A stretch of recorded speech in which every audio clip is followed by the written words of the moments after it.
এক হাদিসে 3 ব্যক্তির কথা একসঙ্গে বলা হয়েছে যাদের সালাত আল্লাহ সুবহানাহু ওয়া তাআলা কি করেন না, কবুল বা গ্রহণ করেন না। নবী আলাইহিস সালাম বলেছেন, সালাসাতুন লা তারতাফিউ সালাতুহুম ফাওকা রুউসিহিম শিবরা।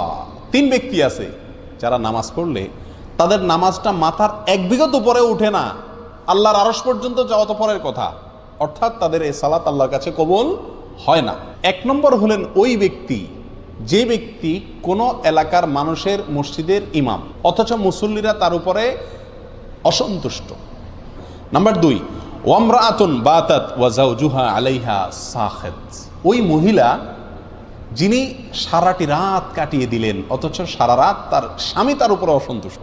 3 নম্বর, আব্দুন আবেক, ওই গোলাম বা কৃতদাস যে মালিক থেকে পালিয়ে গেছে। কোন কোন বর্ণনা আসছে ওই 2 ভাই, যেই 2 ভাই নিজেদের মধ্যে মারামারি বা কাটাকাটিতে লিপ্ত।